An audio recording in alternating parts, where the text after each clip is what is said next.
झालं आणि आज त्याला खऱ्या अर्थाने मंत्रिमंडळाचा संपूर्ण शपथविधी होऊन त्याला अंतिम स्वरूप त्या ठिकाणी प्राप्त झालेलं आहे।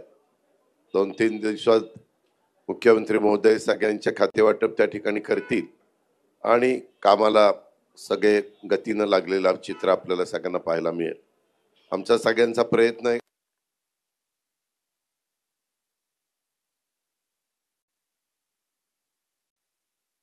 पात्र राहून कशा प्रकारे या महाराष्ट्राचा सर्वांगीण विकास करता येईल हाच प्रयत्न आम्ही सगळेजण करणार आहोत आणि त्याच्यामध्ये कुठली काही अडचण येईल असं आम्हाला तरी काही वाटत नाही।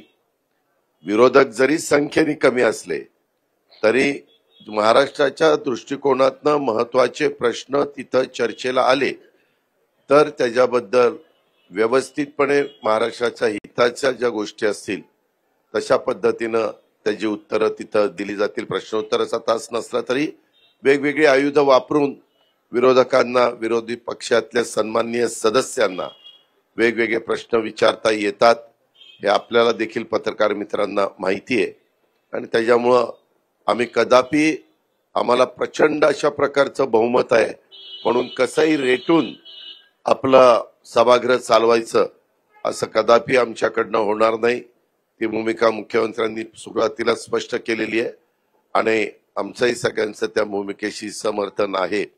एक महाराष्ट्रामध्ये परंपरा आहे की नेहमी विरोधकांना थोडा रिस्पेक्ट ठेवून काम करायचं असतं। विरोधकांनी पण त्या पद्धतीनं प्रश्न मांडायचे असतात, प्रश्न विचारायचे असतात, साधक बाधक चर्चा करायची असते। बिलाच्या संदर्भामध्ये देखील ते बिल जर पास झालं तर राज्याला त्याचा कितपत बेनिफिट मिळणार आहे, जनतेला किती त्याचा फायदा होणार आहे, या सगळ्या गोष्टीची शहानिशा ही दोन्हीकडनं त्या ठिकाणी केली जाईल। आम्ही कधी त्यांना कुठंतरी ते अतिशय कमी संख्येने म्हणून त्यांच्याकडे दुर्लक्ष करायचं अशा प्रकारची बाब ही आम्हा महायुतीच्या सरकारकडनं अजिबात होणार नाही। ही ग्वाही देखील या पत्रकार परिषदेच्या निमित्तानं आपल्यालाही ती देतो आणि आपल्या मार्फत राज्यातल्या पण जनतेला देतो आणि जे विरोधी पक्षाचे सन्माननीय सदस्य आहेत त्यांनाही या निमित्ताने देतो। अधिक न बोलता मी इथंच थांबतो। धन्यवाद।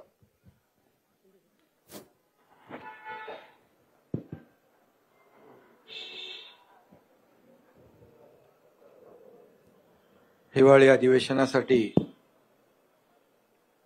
उपस्थित सर्व पत्रकारांचं स्वागत। आज मंत्रिमंडळ विस्तार झाला, सर्व मंत्र्यांचंही स्वागत, त्यांनाही शुभेच्छा। गेल्या काही दिवसामध्ये तुम्ही लोक मंडळाचं वाटप करत होतात पण आज आम्ही पाहत होतो कुणाला किती मंत्री, कुणाचे किती खाते कुणाचे कुणाला खाते वाटपही होईल मुख्यमंत्री महोदयांच्या नेतृत्वाखाली। आणि खरं म्हणजे अतिशय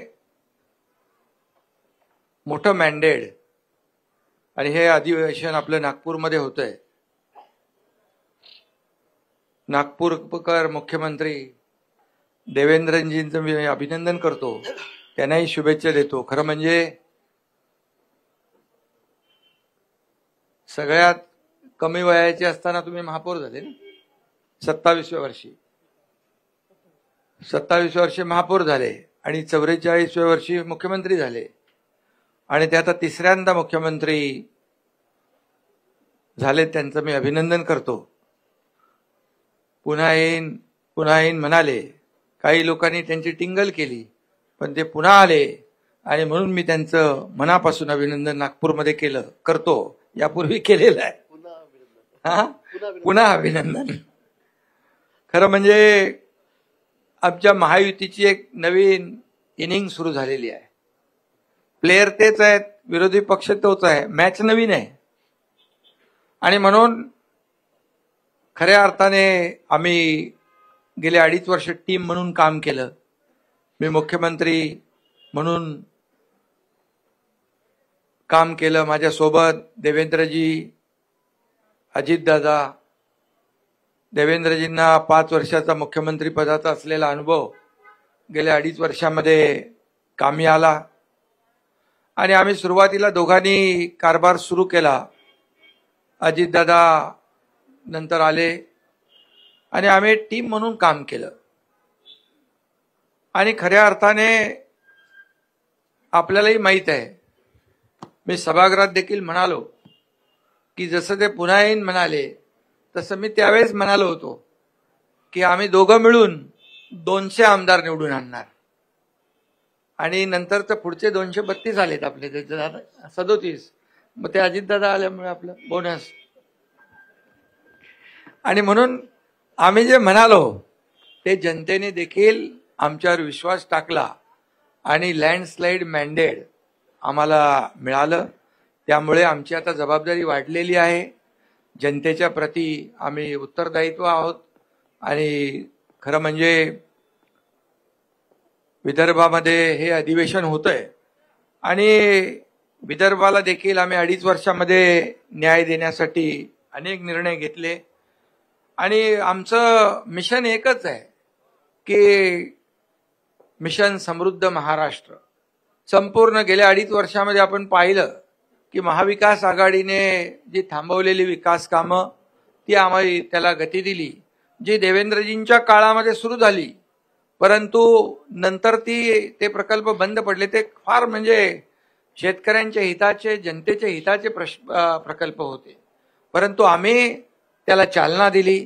त्याची काही उद्घाटने आदरणीय प्रधानमंत्री महोदयांच्या शुभ हस्ते झाली आणि एकीकडे विकास आणि दुसरीकडे लोककल्याणकारी योजना याची सांगड आम्ही घातली. आणि मला अभिमान आणि आनंद आहे की आमच्या टीमचा की लोकांनी देखील आमच्या कामाची पोचपावती दिली आणि तुम्हाला सगळ्यांचे अंदाज फोल ठरले. अनपेक्षित असा विजय, दैदिप्यमान असा विजय आम्हाला मिळालेला आहे. आणि जसं मला देवेंद्रजींनी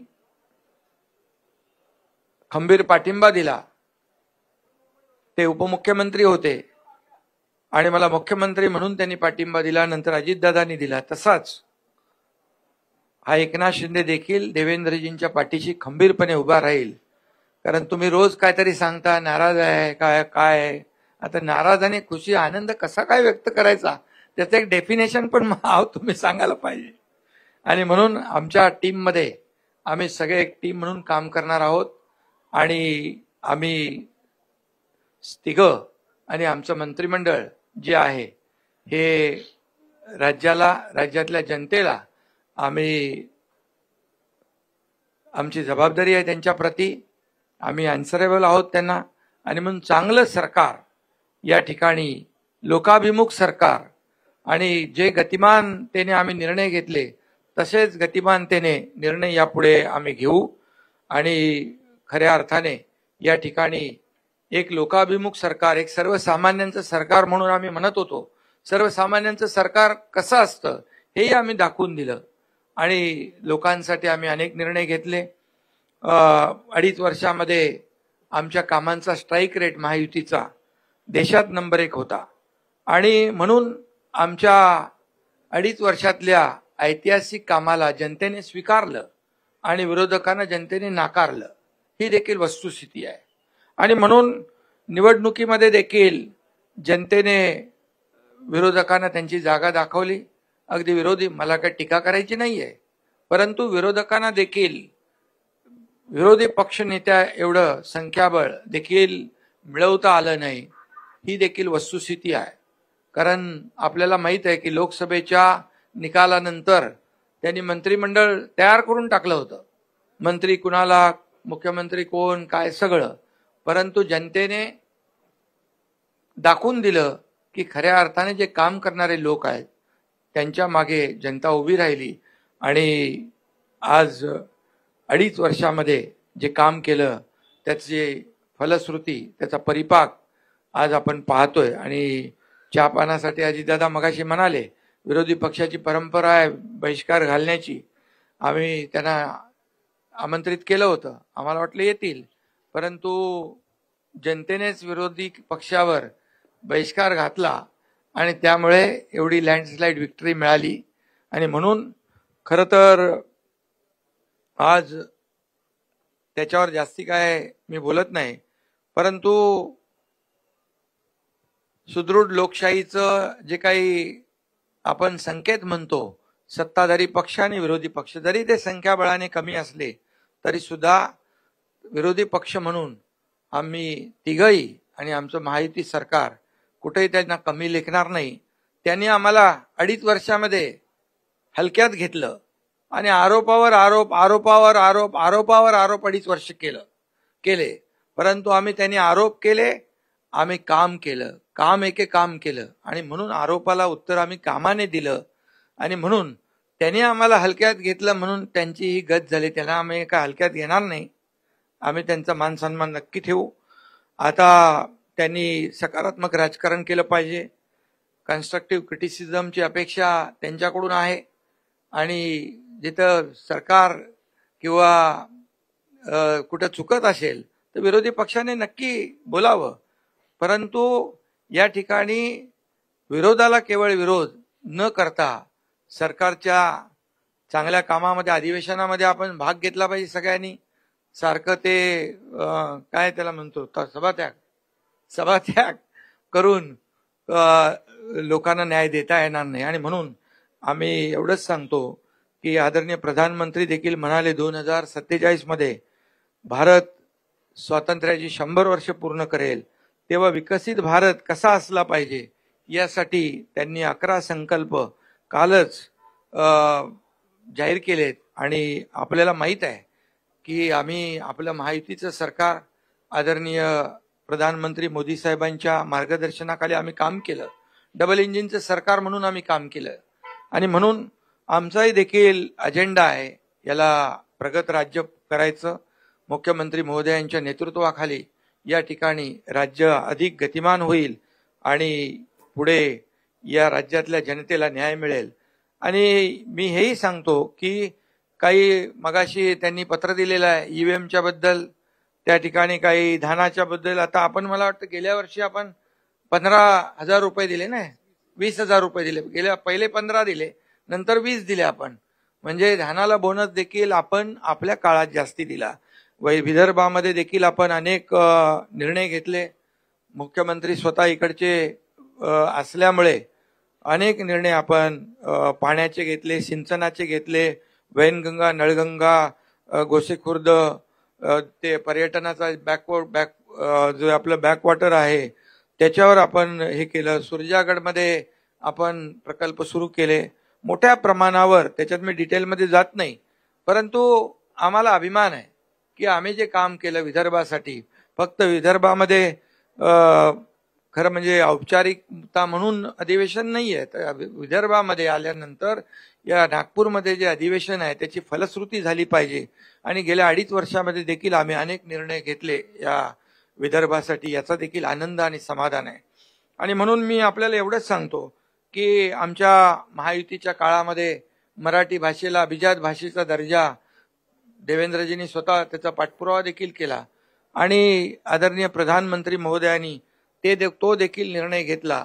त्यामुळे अशी अनेक कामं आहेत, किती निर्णय घेतले आपण की ते सांगायला या ठिकाणी वेळ पुरणार नाही. गेल्या 2.5 वर्षात आम्ही 86 कॅबिनेट बैठका घेतल्या, 850 निर्णय घेतले. सर्व निर्णय लोकहिताचे, जनहिताचे निर्णय आम्ही घेतले आणि आम्ही तिघांनी मिळून जे जनतेसाठी या महाराष्ट्रातल्या लोकांसाठी घेतले ते आपल्या सगळ्यांना माहीत आहेत. आणि म्हणून या पुढे देखील एक टीम म्हणून आम्ही काम करतोय.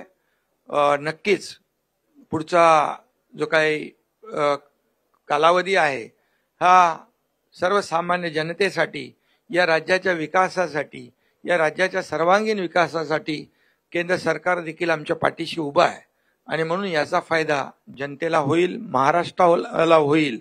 आणि जे आदरणीय प्रधानमंत्री महोदयांचं $5 ट्रिलियन जे हे आपलं स्वप्न आहे, त्याच्यामध्ये आमचं जे $1 ट्रिलियन जे स्वप्न आहे, जो गोल आहे, तो मला वाटतं आम्ही अचीव करू. त्याच्यापेक्षा जास्ती पुढे जाऊन अचीव करू. एवढंच या प्रसंगी आपल्याला सांगतो.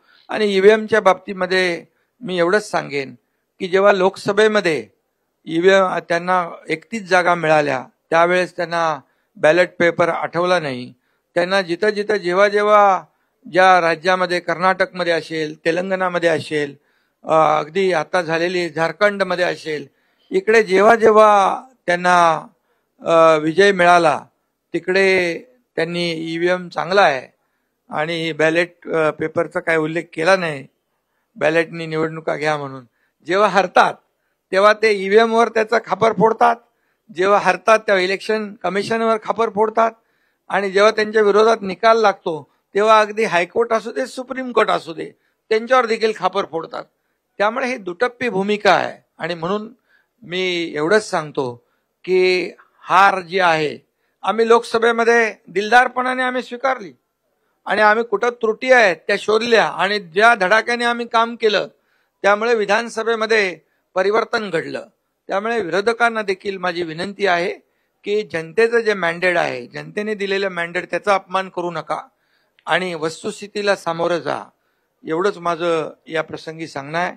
आणि आम्ही पुढे जे करू ते या राज्याच्या भल्यासाठी करू, राज्याच्या विकासासाठी करू, सर्वसामान्य माणसाच्या जीवनामध्ये जे बदल घडले पाहिजे, चांगले दिवस आले पाहिजे, त्याच्यासाठी करू.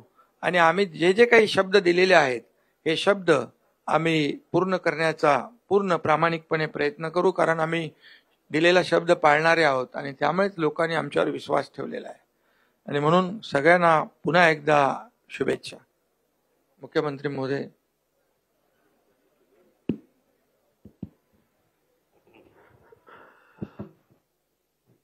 सर्वप्रथम आपल्या सर्वांचं या ठिकाणी मी अतिशय मनपूर्वक स्वागत करतो.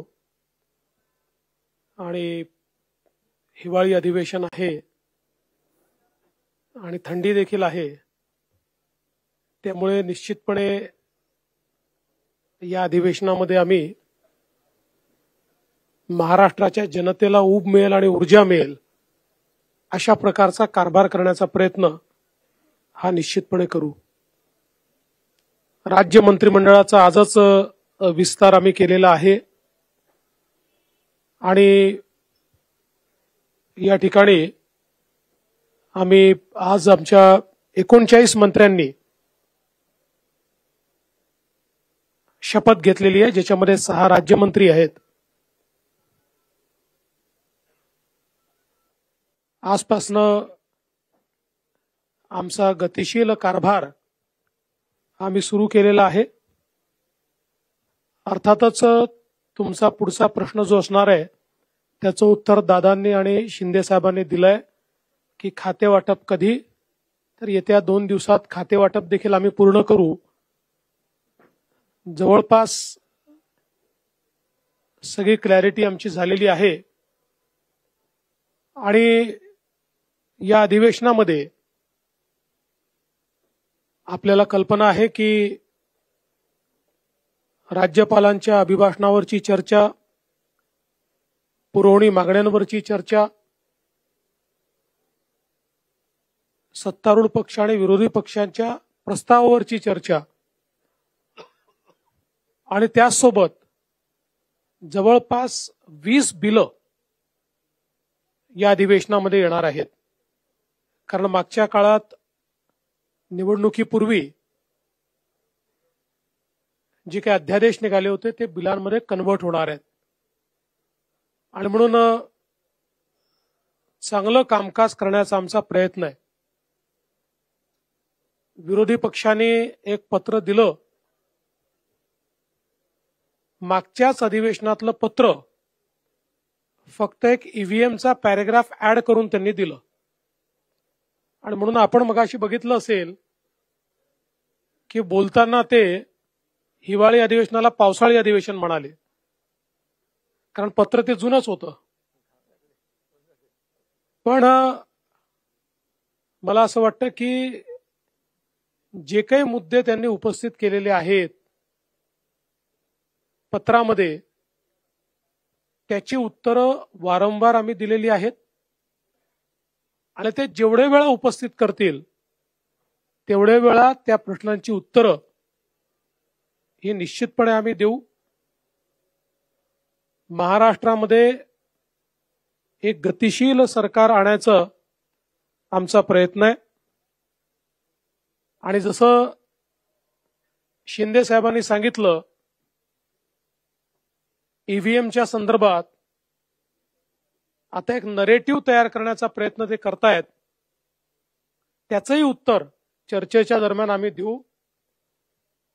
पण मला त्यांना सांगायचं आहे की या ईव्हीएमचा अर्थ असा आहे, every vote for Maharashtra.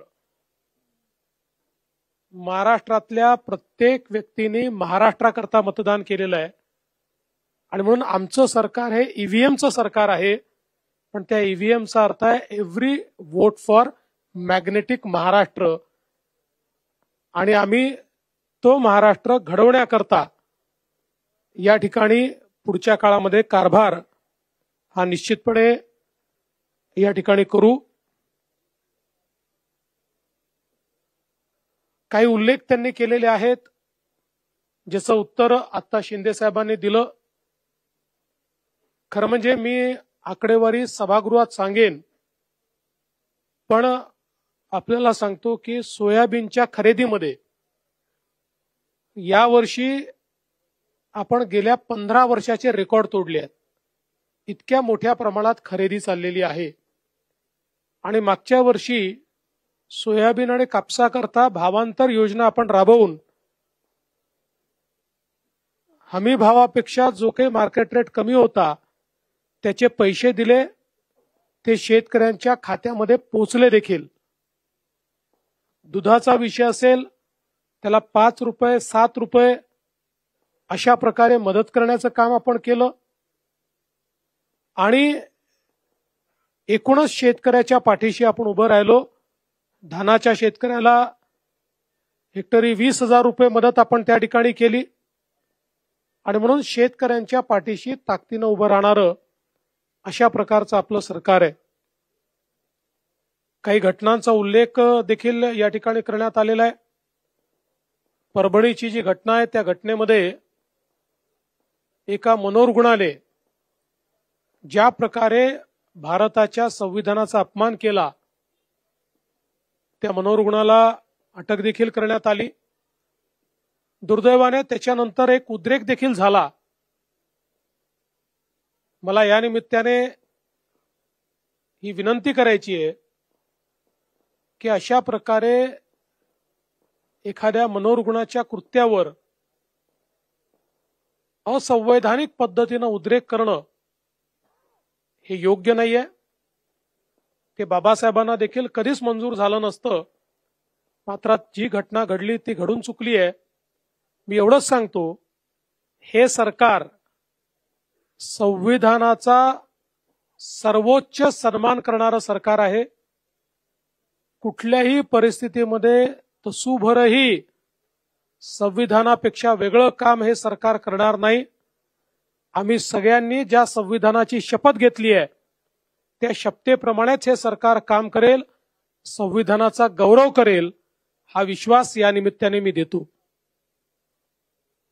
Beed जिल्ह्यातली जी काही घटना आहे, अतिशय निघृण अशा प्रकारची जी काही सरपंचाची हत्या त्या ठिकाणी झालेली आहे, त्या संदर्भात काही लोकांवर कारवाई केली आहे, काहींना सस्पेंड केलाय, काहींना घरी पाठवलाय. 3 आरोपी सापडले आहेत, 4 आरोपी अजून आपण शोधतो आहोत. लवकरच ते सापडतील. केस सीआयडीला दिली आहे. स्पेशल SIT कॉन्स्टिट्यूट करून या केसच्या संदर्भातली सगळी चौकशी आम्ही करणार आहोत. आणि कुठल्याही परिस्थितीमध्ये आरोपी कोणीही असो, कोणीही कुठल्याच आरोपीला या ठिकाणी सोडलं जाणार नाही. अशा प्रकारच्या घटना या महाराष्ट्रामध्ये गांभीर्यानेच घेतल्या जातात आणि गांभीर्यानेच घेतल्या जातील. त्यामुळे SITच्या माध्यमातून सगळे धागेदोरे शोधून काढण्याचं काम हे निश्चितपणे या ठिकाणी आपण करू. खरं म्हणजे 3-4 विषय विरोधकांनी उपस्थित केलेले आहेत. त्या विषयांवर सविस्तर उत्तर हे सभागृहामध्ये आम्ही निश्चितपणे देऊ. मी आज एवढंच सांगतो की ज्याचा उल्लेख आमच्या दोन्ही सन्माननीय उपमुख्यमंत्र्यांनी केला आहे, आमची सगळ्या प्रकारच्या चर्चेची तयारी आहे. विरोधी पक्षाने चर्चा करावी, कुठेही त्यांचा आवाज आम्ही दाबणार नाही, कुठेही आम्ही चर्चेपासून मागे हटणार नाही. फक्त अपेक्षा एवढीच आहे की लोकसभेप्रमाणे चर्चा न करता पळ काढायचा आणि मीडियासमोर केवळ बोलायचं, हे मात्र योग्य आहे असं मला वाटत नाही. उलट हे लोकशाही विरोधी आहे. सभागृहात बोलून मीडियात कव्हर झालं तर ती खरी लोकशाही आहे, पण सभागृहात बोलायचंच नाही आणि मीडियासमोर जाऊन बोलायचं, अशा प्रकारची लोकशाही ते जर चालवणार असतील तर त्यांचा लोकशाहीवर विश्वास नाही असंच आपल्याला म्हणावं लागेल. बाकी सगळ्या प्रश्नांची उत्तरं योग्य प्रकारे आम्ही देऊ, हा विश्वास मी विरोधकांना देखील या ठिकाणी देतो.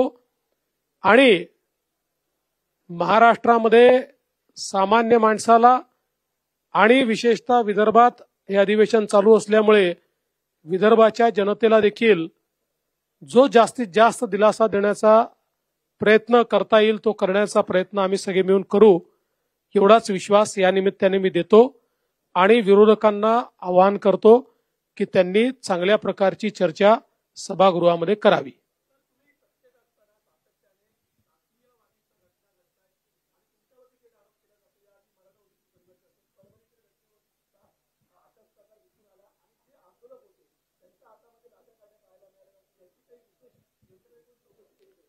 त्या संदर्भात सगळी कारवाई केलेली आहे.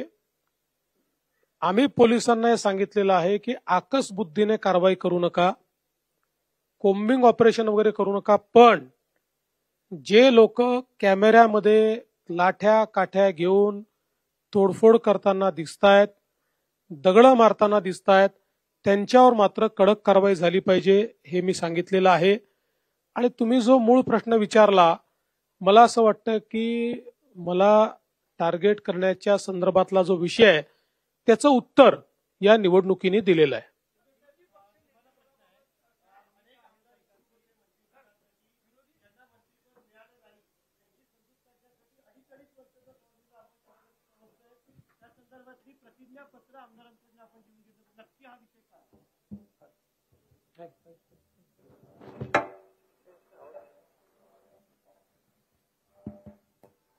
खरं म्हणजे अनेक लोक त्यांची क्षमता असते, मंत्री बनण्याची अपेक्षा असते, इच्छा असते, त्यामुळे जे काम करू शकतील, कॅपेबल आहेत, आणि कोण ज्यांना दिलं ते त्या क्षमतेचे आहेत, ज्यांना नाही दिलं ते त्या क्षमतेचे नाहीत, असं नाहीये. आणि म्हणून आम्ही एक पक्षाचा एक निर्णय घेतलाय, 2.5 वर्षाचं मंत्रीपद, जो काम करेल तो पुढे जाईल. आणि त्यामुळे आम्ही पक्षाने ठरवलेला तो निर्णय आहे. त्यामुळे मला वाटतं अनेक लोकांना संधी देऊ शकतो. आणि खऱ्या अर्थाने माझी भूमिका स्पष्ट आहे की जे पद, जो विभाग ज्याला मिळेल त्याला पूर्ण न्याय दिला पाहिजे, आणि जो परफॉर्म करेल त्याला संधी मिळेल. आणि त्याच्यात आपण म्हणतो ना काय इंग्रजीमध्ये, परफॉर्म ऑर पेरिश, तर त्यामुळे जो परफॉर्म करेल तो पुढे जाईल. सीएम सर, माझा प्रश्न होता की विरोधी पक्षनेते पदाबाबत काय भूमिका आहे सरकारची? विरोधी पक्षनेते पदाबद्दल सरकारची भूमिका काहीच नसते. त्याचा निर्णय कायद्याने आणि नियमाने अध्यक्षांनी घ्यायचा असतो. अध्यक्ष जो निर्णय घेतील तो आम्हाला मान्य असेल. आमची कुठली अडवणूक त्यात नसेल, आमचा कुठलाही दबाव त्यात नसेल. अध्यक्षांनी उचित निर्णय करावा, आम्ही त्याचा सन्मान करू.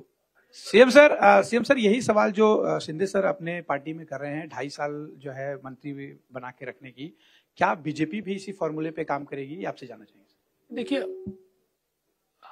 उसमें से आधा तो हम करने वाले हैं, यानी क्या करने वाले हैं, हम परफॉर्मेंस ऑडिट ये निश्चित रूप से हर मंत्री का करेंगे और परफॉर्मेंस ऑडिट में जहां ये ध्यान में आएगा कि मंत्री उचित काम नहीं कर रहे, उस समय उस मंत्री का पुनर्विचार किया जाएगा।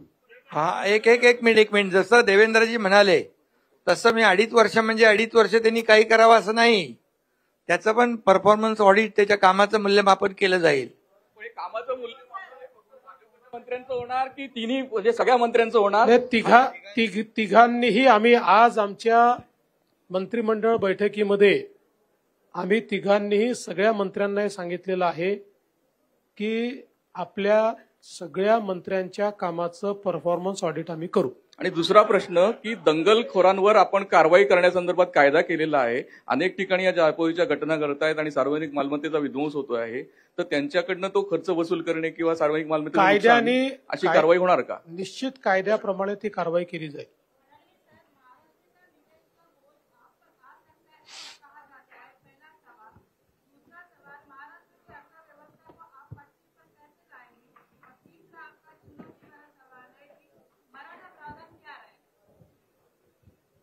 तुम्ही वाट बघा, या तिन्ही विषयांवर आम्ही योग्य कारवाई करू। महाराष्ट्राची अर्थव्यवस्था ही चांगलीच आहे।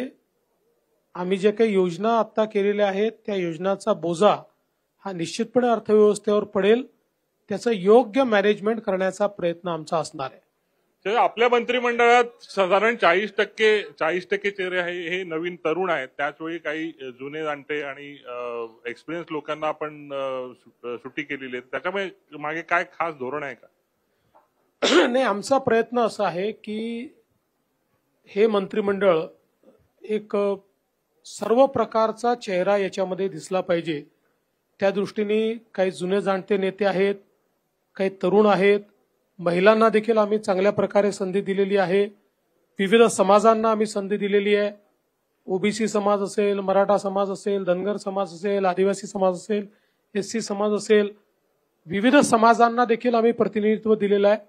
सर्व समावेशक अशा प्रकारचं मंत्रिमंडळ तयार करण्यात आले।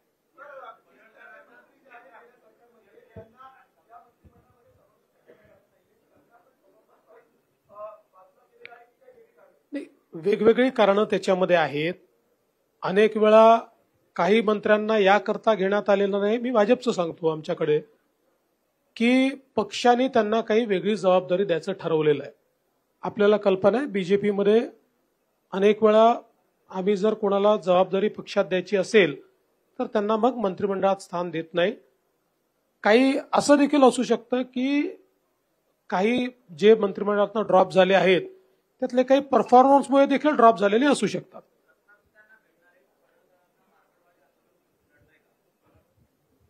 मला असं वाटत नाही। आणि शेवटी गोपीचंद पडळकर हे आत्ताच विधानसभेमध्ये निवडून आले आहेत, त्याच्या आधी ते विधान परिषदेमध्ये होते, उत्तम काम करणारे कार्यकर्ते आहेत, थोडे अग्रेसिव्ह आहेत। हा, हे निश्चितपणे आहे की आम्ही त्यांना हे सांगितलं की बोलताना त्यांनी संयम ठेवला पाहिजे, हे त्यांना निश्चितपणे सांगितलं। पण तुम्हाला सांगतो, एक चांगलं भविष्य असलेला तो नेता आहे।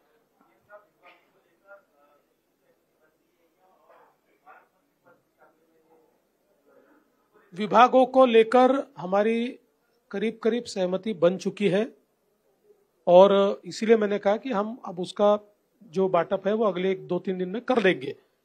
पालक मंत्री के लिए अभी तक हम बैठे नहीं है क्योंकि वो चुनौती अभी हमारे सामने नहीं है।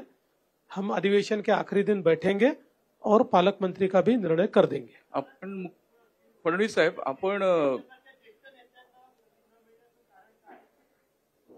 महत्वाची जबाबदारी त्यांच्यावर द्यायची। फडणवीस साहेब,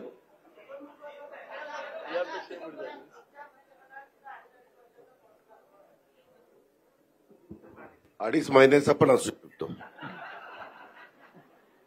आपण लाडकी बहीण योजना राबवून सत्ता मिळाली आहे आपल्याला आणि या मंत्रिमंडळात केवळ 4च महिला आहेत, म्हणजे साधारण 10%च झाल्या आणि आपण महिलांची संख्या पुढच्या निवडणुकीत वाढवणार आहोत, तर ते त्या मागचं गणित काय? आणि दुसरं, एक जागा रिक्त आहे ती कोणासाठी? आता पर्सेंटेजमध्ये सांगायचं तर मागच्यापेक्षा 300 पट जास्त घेतल्या आहेत आम्ही. कारण मागच्या आमच्या मंत्रिमंडळात एकच महिला होत्या. त्याच्यामुळे आमची प्रगतीच चाललेली आहे. अजून काही बहिणींना आम्हाला स्थान द्यायचं आहे ते भविष्यात देऊच. आणि तसंही 2029 मध्ये आम्हालाच बहिणींना स्थान मागावं लागणार आहे. आणि एक जागा कोणासाठी?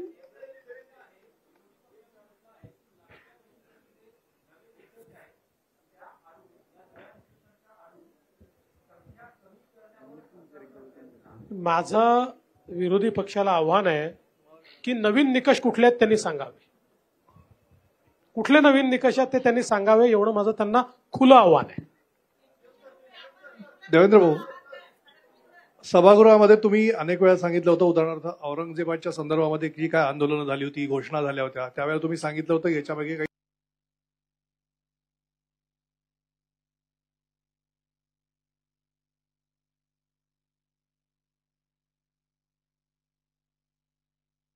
शोधून काढण्यात आलेलं नाही म्हणून ते सांगण्यात आलेलं नाही, किंवा शोधून काढलंय पण ते सांगायचं नाहीये.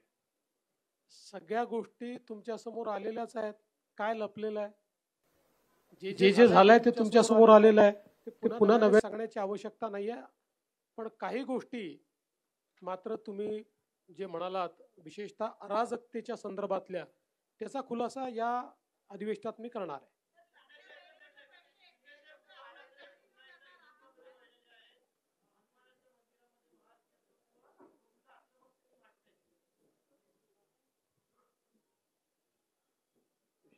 आता खरं म्हणजे हे उशिरा सुचलेलं शहाणपण आहे.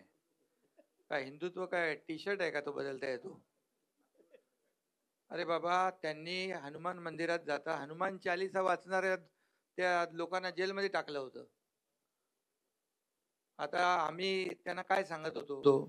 आम्ही बाळासाहेबांचं हिंदुत्व आणि हिंदुत्वाचे विचार घेऊन सरकार स्थापन केलं, तेव्हा आम्ही काय सांगत होतो त्यांना? आणि त्यांच्या कार्यकाळामध्ये काय काय झालं? साधूचं हत्याकांड झालं, पाकिस्तानचे झेंडे घेऊन बॉम्बस्फोट मधले आरोपी नाचत होते, प्रचार करत होते, तेव्हा कुठं गेलं होतं हिंदुत्व? आता महाराष्ट्रातल्या लोकांनी त्यांना जागा दाखवली आणि ती जागा दाखवली आणि त्याच्यामुळे ते आता हिंदुत्वाचा पुकार करू लागले. सावरकरांचा महाविकास आघाडीच्या स्टेजवर सावरकरांच्या बद्दल कधी बोलले ते? आणि जो हौद से गई वो बूंद से नहीं आती है. सीएम सर वारंवार विरोधक तुमच्यावर आरोप करतायत की महायुतीमध्ये समन्वयाचा अभाव आहे. समन्वय नाहीये तिन्ही नेत्यांमध्ये आणि अधिवेशनामध्ये तिन्ही नेते एकमेकांच्या फायली बाहेर काढतील. तुम्हाला कोणी सांगितलंय?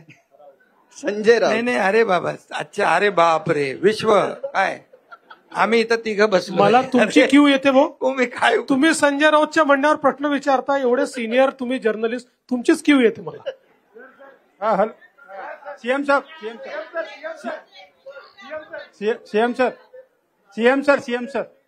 अरे सीएम सर, नाही, आमची इच्छा होती घटक पक्षांना सामावून घ्यायची. काही कारणाने सामावून घेऊ शकलेलो नाही, पण भविष्यात त्यांना सामावून घेऊ. सीएम सर, घटक पक्ष असतील त्यांना महामंडळ वगैरे काही देणार आहात का? लवकर नाराजांना आम्ही समजून सांगू, आमचेच आहेत, त्यांना नक्की समजून सांगू.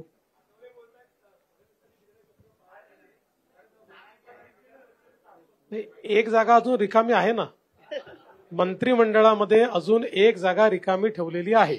सीएम साहब, करारानुसार विदर्भात अधिवेशन सुरू होत आहे उद्यापासून. विदर्भ वेगळा विदर्भासाठी काय आपण निर्णय घेणार आहे का? त्याचा अधिवेशनात निर्णय होत नाही. त्याचा निर्णय केंद्र सरकार घेतं. 2018 इथलं अधिवेशन घेऊ शकत नाही. 2018 मध्ये आपण मुख्यमंत्री होते.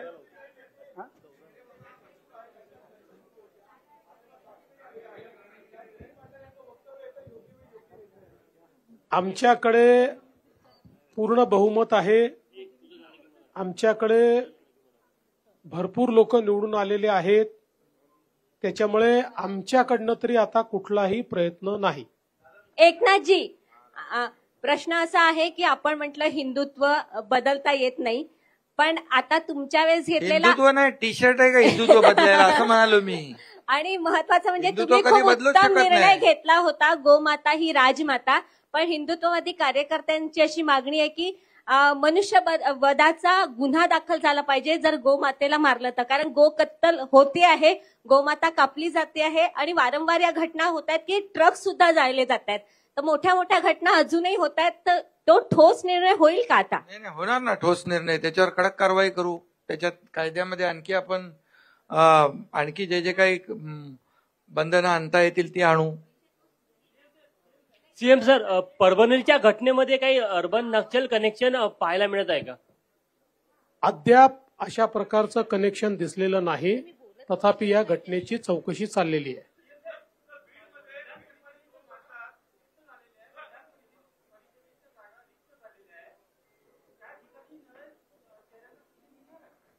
आता तर ते जेव्हा इलेक्शन कमिशन घोषित करेल तेव्हाच आपल्याला ते करता येईल.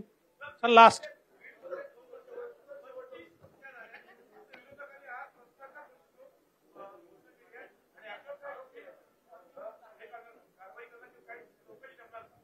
मी मगाशीच सांगितलं की बीडच्या घटनेवर आम्ही SIT नेमतो आहोत आणि कायदा आणि सुव्यवस्थेच्या संदर्भात कुठली हयगय केली जाणार नाही. अतिशय कडक कारवाई त्या ठिकाणी केली जाईल.